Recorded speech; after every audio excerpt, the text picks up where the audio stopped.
for all the attendees that have joined.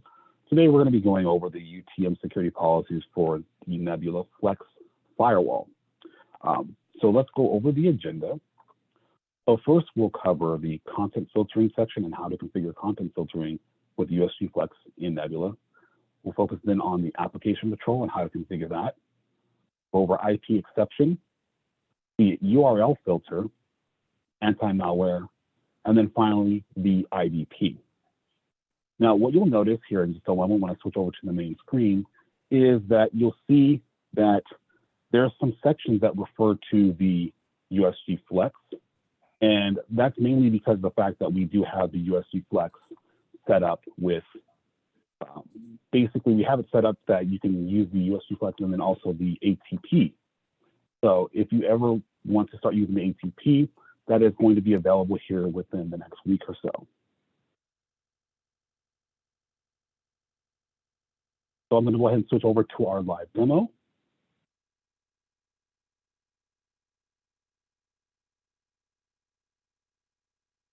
You should see the screen for our live demo here.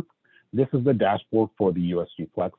And when it's in Nebula, you can see that there's our full dashboard here. We have a couple of APs and switches, but we also have our USG FLEX.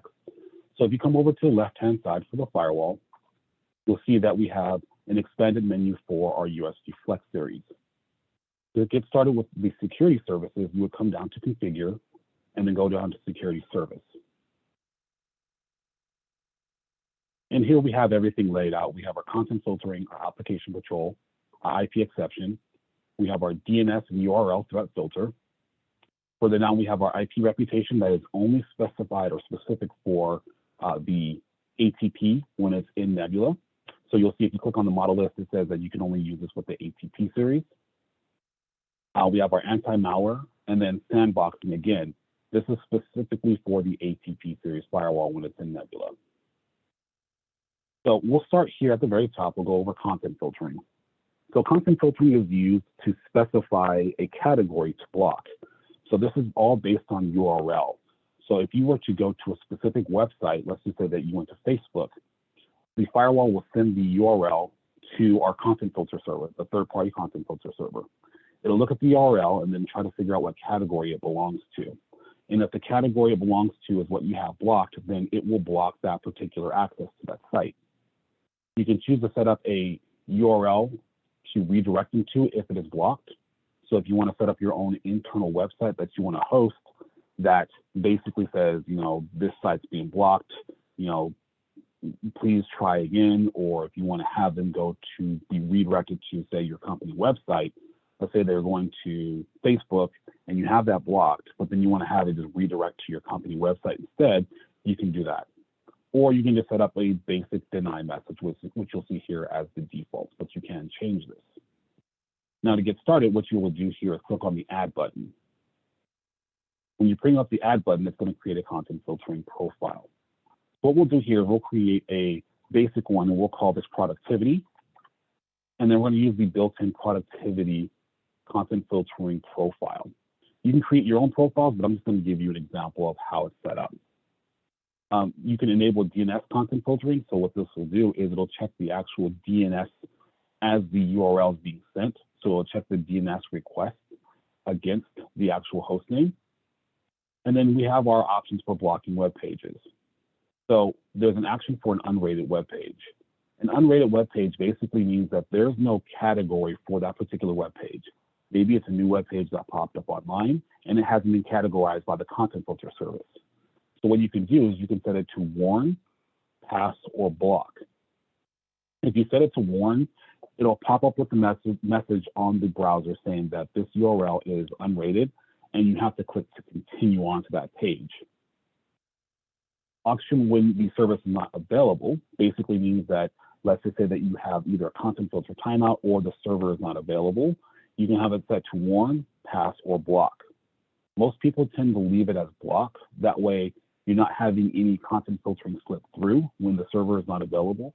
Usually, we very rarely see that the server is unavailable. It's just that we have multiple backup DNS and URL that we can use that's embedded actually into the firmware. But if there's a situation where maybe your internet has a hiccup or your internet's too slow, or you're getting a TCP timeout when it's trying to request that information. If it's unavailable or it can't reach it, you can have it set to block it. Now here's our block categories. We have built-in templates, we have a parental control, we have productivity, and then you can create a custom one. So if we click on productivity, which is the built-in one, and we come down here to the category, there's a little arrow for the drop-down list, and it expands out the different categories. You can see all the different categories that we have provided that is available for you to choose.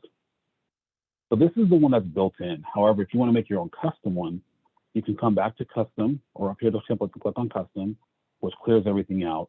And then you can start clicking which categories you'd like to block. So going back to productivity, let's just say that we wanted to block software/hardware. So if we click software/hardware, we can block that particular category. Now, software/category belongs to specific websites such as Zyxel. So if we come up here and test the URL and type in Zyxel.com and hit test, it'll come up with software/hardware. Now, in this productivity filtering rule that we have here, let's just say that we set it up and we set software and hardware. We want to block other software and hardware websites, but we want to allow Zyxel.com. What we can do is come down here to the allowed websites and then type in Zyxel.com as a website that's allowed on the whitelist. So you can create a whitelist on top of the categories that you've chosen. And this is really great because there may be some websites that you want to allow people to have access to on your network, but belongs to a specific category. And if you ever need to check what category a specific website belongs to, you can come up here and test the URL and it'll tell you which category it belongs to. There are instances where a specific website may belong to multiple categories. So for instance, you might have a website that might belong to, say, streaming media and possibly say something like a search engine. So you can kind of combine and see which ones that they are assigned to by testing the URL. Once you've created your profile, you click on create. And you'll see that this is our little profile that's created. Now, what this will automatically do is it looks at whatever's in here, all the categories that you selected, and it will automatically block them. However, we now need to apply this to a specific rule. This is very similar to how it's set up in standalone mode with the USG FLEX and all of our other USG products. First, you create the policy that defines what you're going to block, and then you apply that policy to a packet direction. And by packet direction, we mean the firewall. So after you've created your profile for content filtering, you come back over to the firewall section and go to security policy. Of course, first save your settings first before moving on. Go back to firewall, go to security policy. And here at the top, we have our security policy. First thing we need to do is click on add, which creates a new policy. And here we're going to give it a name. So we're going to call it the productivity rule. And the action, you have to set it to allow. And this might seem a little counterintuitive, but what we're doing here is this is a firewall rule that specifies all traffic coming from LAN to WAN. So internal traffic, we want it to go out. We don't want the firewall to block it, but we have an option here to apply a specific policy which defines whether something's blocked or not. So we'll come here to our little application/content filtering policy, click on it, and we have that productivity rule that we created. This rule here will define what's blocked. So we're allowing the traffic to go through the firewall first, and then it's going to hit this rule and decide this policy, and it's going to decide whether it's going to block a specific category or not.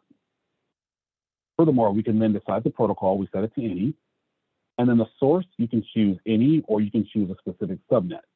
Now, this is where it differs from our older NSG series, because with our NSG series, you only had an all or nothing rule.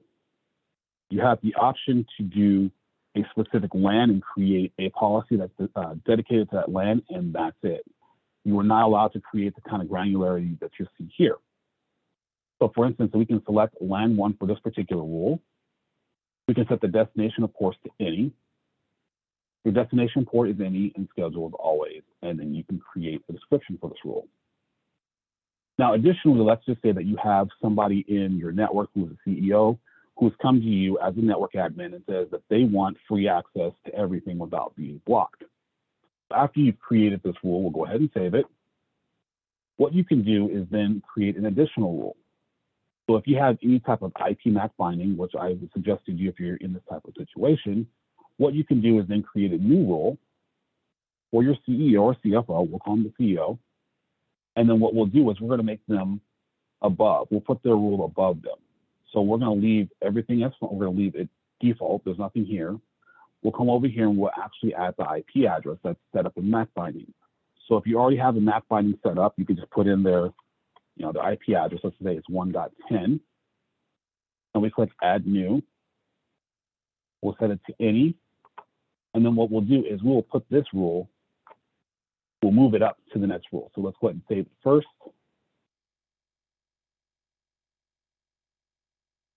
And then we're going to move it up. So now it's going to hit this rule first for the CEO who has this particular IP address. It's going to be exempt from this productivity rule because they are at the top here. So it processes rules from top to bottom. So when that user at this particular address tries to access anything that's in that productivity list, it's going to automatically allow them to go through because they are at the top of this list here. So we'll go ahead and click on Save. And then that's how you set up your content filtering rules. So for right now, just to keep everything less confusing here, I'm going to go ahead and remove these as we move on because we're going to have to create new rules for our application control because the application control is set up pretty much the same way. So next we'll come back to firewall, security service, and now we'll set up the application control. So it's very similar to content filtering. You go here and click on Add. We're going to give this a name. So we're going to try to block streaming services. Now, the differences between application control and content filtering is they kind of work hand in hand. Your content filtering is going to check all URLs. That's going to be browser-based traffic. So anytime anybody opens up a browser and tries to go to a website, it'll use the content filtering to block. Application control is more designed for your apps. So these are the things that are going to be on your phones, your tablets, anything that is an application. And it's going to use our signature database to determine what kind of application it is based on the layer 7 of the OSI layer. So it'll look at the application, and then it'll apply either a block or allow rule. So we'll create one for streaming, and then we'll come down here to our ad. Now we could search for an application. Let's just say if we type in Netflix, we have different options for Netflix. We have Netflix itself, we have the audio and video, and we have the login. So you want to block all three of these. The Netflix login prevents login access. The audio video prevents the streaming, and Netflix itself prevents the app working. So we can go ahead and select Netflix and add it. And then we can come back here and actually add the rest. So we can do Netflix login and Netflix audio video. And then we can see that it's already categorized as media streaming. Now, if you just want to block all, we can just come back here and delete these and hit media streaming all, and it's going to categorize and use all the media streaming sites or media streaming applications and put that in there. So if we go ahead and click on create, it's created that particular app control policy. And then once you've created it, you can click on save. And then once that's saved, we can come back to our firewall, security policy, and then we're going to add a security policy similar to what we did with content filtering. So again, we'll say streaming for this policy. Again, allow it because it needs to go through the firewall and then hit the rule. And then we have our application rule here, streaming. We can set up our source. We can set it to any LAN or WAN, or sorry, any LAN 1 or LAN 2. So we'll set it to LAN 1, destination any, and then we'll leave everything else as default. And then you click on save. Now this option here, you have the ability in the security policy to add both the content filtering and application control to the same policy. So if we want to add them both to here, so they're all defined in this particular rule, we can do that. Again, also with the source, if you want to specify a LAN 2 as well, you can. Or if there's a particular device, you can actually type in the address and hit new, add new. So if you want to put in a specific user or another VLAN or another network, we can put that information in as well. And then when you're done, you click on Save. And now we have both the streaming media and the productivity, application control, and content filtering rules set up in the firewall to block them. Moving on, we're going to go back to the security service, and we're going to focus now on the IP exception rule. Now, the IP exception rule is a very useful tool that can be used because what it will do is if you want to make someone exempt from your policies, you can put them in here. So you would just put in the source and destination and the description, and they will be exempt from this particular rule that we have set up. So if you don't want to do it through the security policy where you specify that particular user being above all the other rules, you can come in here and actually put in the source and destination IP for that particular user or that particular IP address.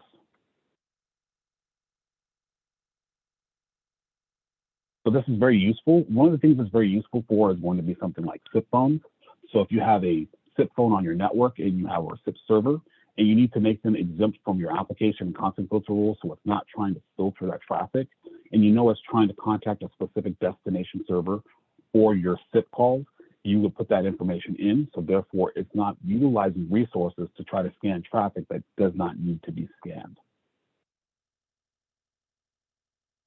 Next, moving on to the DNS URL Set Filter. Even though it says DNS in here, this portion is reserved for the ATP. So the ATP uses DNS and URL. However, the USG FLEX will only use the URL threat filter. So the URL threat filter uses the signature database. And what it'll do is it'll look at our signature database to determine if that particular URL is a threat. So if you go to a specific website or use a URL that's trying to load up in a web page, it'll check the database to see if that URL is a specific threat, and then it will block it. So we have a different category list that you can use: anonymizers, browser exploits, malicious downloads, malicious websites, phishing, spam URL, and spyware, adware, and keyloggers. So if you're going to a specific website and that URL has been flagged as a malicious site or a malicious URL, it will then block access to that particular website. So it works a little bit different than our content filtering, because the content filter, you set the categories and it checks that category against the content filter server. This is going to check it based on the URL of known databases of sites that can be potentially a threat. Now, there are some instances where you might get a false positive. And the reason why you get a false positive is because, let's just say that a particular person set up a specific website, and maybe that website, they took over, they used a host name that was used for something else malicious, and that host name or that URL is now a clean website, but however, previously it was used for nefarious means. That means that the URL threat filter may pick it up as a malicious website and block it. If that is the case, and you know that that site is legit and clean, you can put the URL with the FQD in the allow list, so that way it can basically ignore the URL threat filter. Now, we do support an external DB, so an external database for blacklist. So if you want to add your own external database, you can enter that information in here. Moving along, IP reputation. This is going to be for your ATP. So we'll cover this in a future webinar, mainly because the ATP is just being added to Nebula right now. We have the back end ready for it. So we'll cover this in a future webinar. But we'll come down here to our anti-malware. So our anti-malware is going to be our AV. It uses signatures to determine the file, or it looks at the file and determines if it is malicious or suspicious, and then it will destroy the contents of the file. We have two different modes. We have our express mode and we have our stream mode. Now, when you have it set to express mode, it'll send the hash to our cloud, and then it will use that hash to determine if that particular file is suspicious or it needs to be deleted or needs to be examined for content. If you do cloud query with the express mode, you have the additional options of adding your different file types. So you'll see that we have zip file, WAV, TIFF, RTF, all these different extensions that you can scan against. So all you would have to do is just enter them in and put all your file types that you would like to scan against, and it will send the query to the cloud. The express mode is going to be the quicker version because it's not utilizing local resources. It's just sending the hash directly to the cloud, so that way it can determine if that file needs to, if there needs to be any operations performed on that particular file. This is the default mode. When you have it in Nebula, it defaults automatically to express mode. Now, if you want to, you can do a blacklist or an allow list based on the file pattern. So if there's a specific file name that you want to allow from a legit website, let's just say that you needed to download some printer drivers, and for some reason it's coming up as being malicious, but you know it is a legit file, you could put it in the allow list, or you could just simply put it so it doesn't have to reserve resources to scan that particular file. Stream mode is going to actually do it locally. So it's going to use the local database on the firewall to scan against that particular file type. Now, there's file decompression. You can scan file decompression files. However, when you enable this option, there are times where you have a zip file that has a password on there. Now, if there's a password on there, it can't be decompressed. Therefore, there's an option to destroy the decompressed files that cannot be, destroy the compressed files that cannot be decompressed, because that means that there was a password on it and it'll automatically destroy it. Again, we have a block list and an allow list for your file pattern, similar to your express mode. Sandboxing, again, this is going to be reserved specifically for the ATP, something that we'll talk about in a future webinar, and I'll go over this in depth in a later webinar. And then finally, we have our IDP, which is our intrusion prevention system, the IPS. So what this will do is it will look at this, it'll use a signature database to look at the packets coming through to determine the order of the packets to make sure that they are legit. So if packets come out of order or if the packets are malformed, this could be a signal that someone's trying to intrude on your network. By default, it's set up for detection, because basically what it'll do is it'll detect and flag when there's an intrusion attempt, but prevention is disabled. So if you enable prevention, it will further prevent the attack from occurring. So you want to turn on your prevention in addition to your detection. So once you've configured all of your settings, you have everything set the way that you want, go ahead and click on save, and then you'll have everything set up for your URL threat filtering, your IDP, your content filtering, your AV, and all of the UTM security policies. So at this time, that's basically how everything is set up on the firewall. I'm going to go ahead and turn it over to our Q&A session, because I believe we already have some Q&A. We have some questions that need to be answered.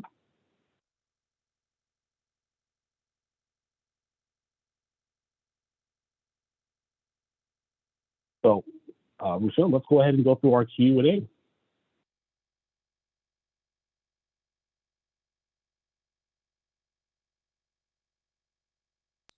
Hi, Marcus. All right. First question, where can we review reports of content filtering hits? I'm sorry, can you repeat that one more time, please? Yeah, the first question is, where can we review reports of content filtering hits? Oh, okay, for content filtering hits, yes. So if you are familiar with our Secure Reporter, you can actually put Secure Reporter and integrate it with the USG FLEX in the cloud, and that will give you all of your content filtering hits. So all you would have to do is enable Secure Reporter, and then it'll automatically report to Secure Reporter to give you a full breakdown on all of the content filtering hits. So that way you can kind of review that. It's a very good thing to have because it gives you the visibility to see how your how the network is performing and how the content filtering is flagging, attempts to specific websites. So that's going to be set up in the Secure Reporter. Great. All right. Second question, can you put an IP range into IP exception? Yes, you can. It does allow you to put a range in there. You can do it by range, or you can do it by a / notation for the subnet. All right, wonderful. All right, next question. Is this kind of granularity, excuse me, for content filtering offered on the older NSG series? Okay, for the granularity, okay. So the NSGs, when they first came out, they didn't have this level of granularity. Unfortunately, that granularity that we see in the USG FLEX and the ATP in the cloud will not be carried over to the NSG series because we are slowly phasing the NSG series out. So if you need the granularity for your content filter policies, like if you need to set up multiple policies, for instance, you can set up the content filter to have a very strict policy. You can make a very, very strict policy that blocks a lot of websites, but then you can also make one that's less restrictive, and then you can apply those to specific subnets or computer devices directly. So the NSG didn't have that level of granularity because it was basically an all or nothing. You had to create one policy, and that policy was defined for the whole subnet. Both the USG FLEX and the ATP in cloud, you have that full granularity that you see in standalone mode, so you can apply it to, you can give a specific user a certain policy. Let's just say that you have a environment where you have a home network and you want the children on the network to have a specific policy, you want the adults to have a different policy. You can have it set up that way so, the kids are on their own network, and then the adults are on their own network, and then your guests are on their own network. And then you can have different policies applied to each different network type. Great answer. All right. Next question. What happens if the device loses sync to Nebula? And the follow-up question for that, will security policies still work? Yes, it will. So the sync to Nebula is specifically for the configuration update. So once you've made that change in Nebula and hit the save button, it sends the configuration back to the device. So if the device loses sync to Nebula, the configuration remains on the device. So the content filtering and all that stuff will still work. It's only just basically there for communication to do the configuration and to pull reports and to pull information. So if you lose sync to Nebula for whatever reason, your content filtering, all your UTM services will continue to work. The only time that they will not work is if the device is basically offline. So if your internet service goes out, then of course your content filtering won't work because there's no internet access. Awesome. All right. Can you set up content filtering or application patrol policies dedicated to a specific VLAN or VLAN? Yes, you can. You can definitely do that. So within the firewall, you can create a VLAN, and that VLAN can be tied to a subnet. And then when you create your content filtering policy, your VLANs will show up as an actual VLAN interface or subnet, and you can choose that. So this kind of goes back to the earlier example. You can put a home network with a guest VLAN. You can have your VLAN for the kids and then a VLAN for the adults. And that's how you would segregate your network. And then you can specify a content filter policy for each VLAN. Great. Okay, last but not the least, will sandboxing come to the USG FLEX and Nebula? No, the sandboxing, as it turns out, is specifically going to be for the ATP series. At this time, there's no plans to make it for the Flex. That's something that's going to be dedicated for the ATP. So in the future webinar next month, we'll kind of go over that. Unfortunately, we didn't know the timeline of having the ATP and Flex at the time of arranging this webinar, but we know now that, it's pretty much going to be there. It should already be there now. Like should be able to get the firmware for it here shortly, but the backend is already ready for it. So there's some things that we'll need to cover in the next webinar on how to set up the sandboxing and all the other stuff. But it's particularly only for the ATP. That's basically the main selling point. For the ATP, if you want the sandboxing, you're going to have to go with the ATP in cloud. If you don't need the sandboxing, if you don't need the advanced DNS filtering and IP reputation, then you can go with the USG FLEX. Great, and that's all I have. Marcus, do you have anything to say before we wrap up? Yeah, like I said, I brought it up many times before. We will cover the ATP in the Flex in the next webinar. I know there's a lot of interest in that, and the fact that it's just being added now. So there's a lot to cover when it comes to the ATP and Flex.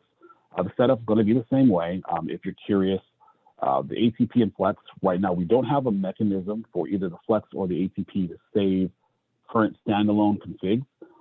So if you are a prior ATP user, you're looking to think about going to the cloud, just be aware that you cannot at this time transfer your current config in the cloud. You have to basically rebuild it. This is something that we're looking to enhance in the future, but just be aware that right now, both Flex and the ATP, the moment you migrate it to the cloud, your current configs are wiped and you're basically starting from scratch. So just please keep that in mind when considering migrating your ATP to the cloud. Awesome. All right. That wraps up our webinar for today. And thank you, Marcus, for such an informative webinar. And thank you to all our attendees. We will see you on our next webinar. Have a great day, guys. Bye. Bye, everyone. Bye.